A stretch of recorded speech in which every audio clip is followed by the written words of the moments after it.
let's talk about Markov chain. Markov chain is a very good way to visualize and conceptualize going from one state to another and then to another. This almost looks like the Markov chain. One of the property and requirement is memorylessness. It has to be memoryless, meaning it does not care of the past event, such as coin flip. The probability of coin flip does not care of the current one will not care about the past, however many times you try.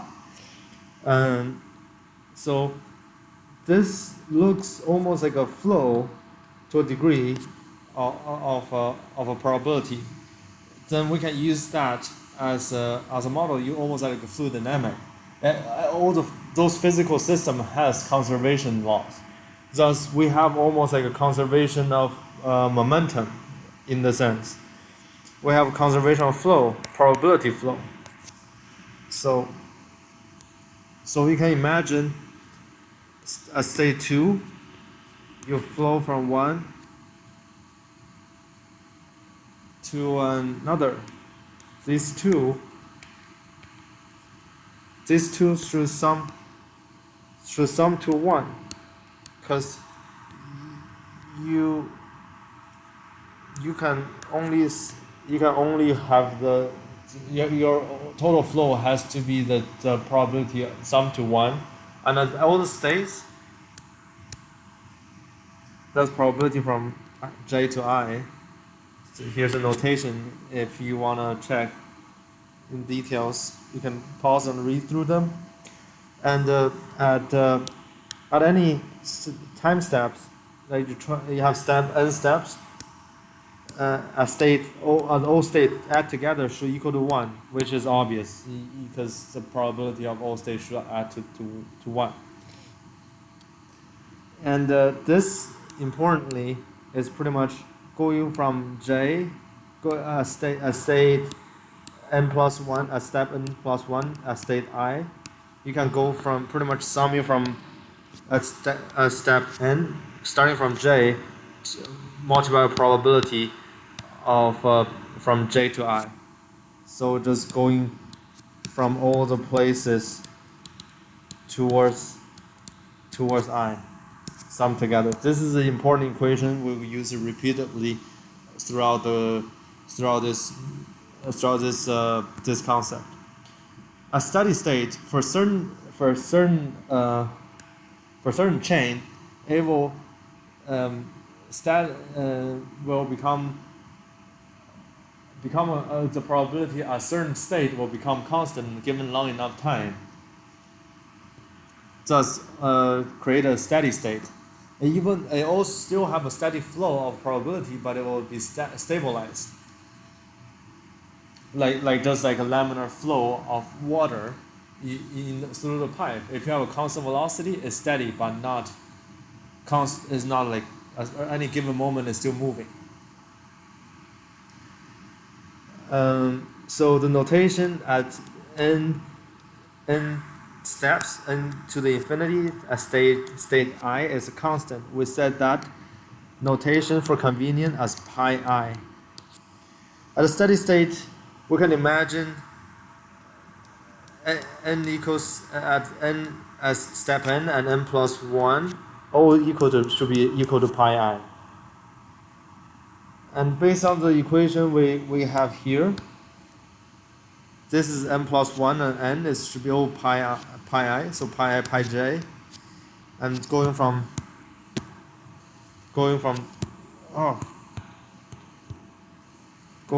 j to I, and we have a conservation of state probability. Those two equations can give us a solution, pretty much. We have n equations. This is pretty much n equations, n unknowns. We don't know pi I, but they have pi on both sides. We need to normalize to in a way. Thus we have this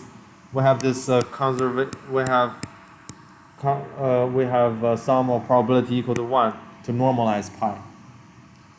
You will see the birth test process in the next video. I'll link it down to the description.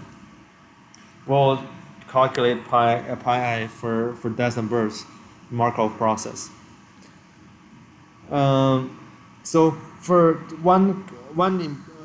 two type of architecture, one is pretty much you will go from a kind of a loop to a one way to a state that is pretty much stuck there.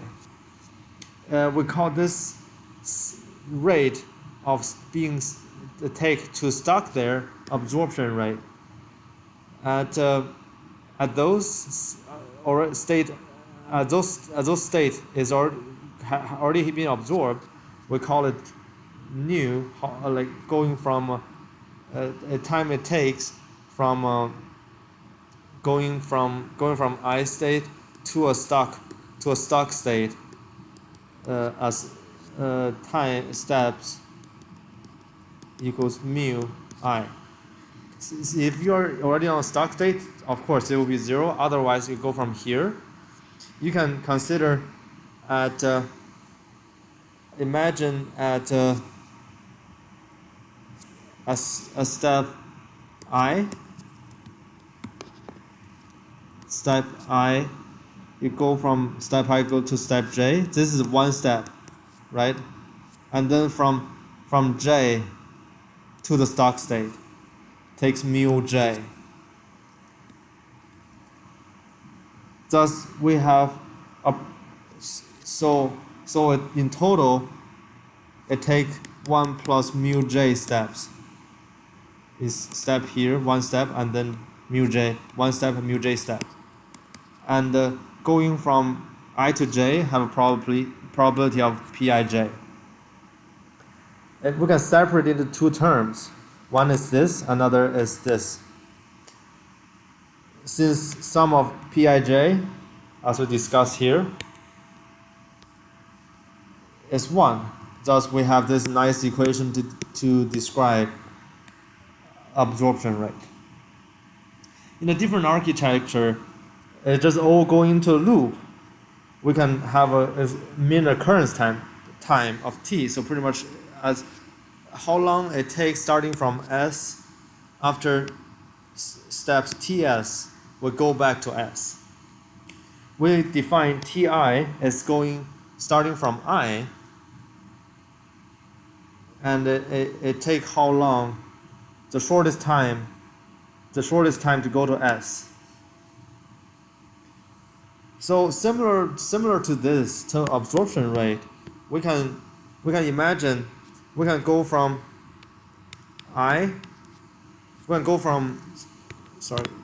make it easy. We can go from S to I, it take one step, and then go from I some way to S, take Ti. Thus we have probability of I 1 plus Ti.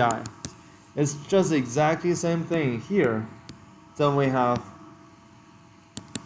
Ts equals 1 plus sum of psi Ti sum over I.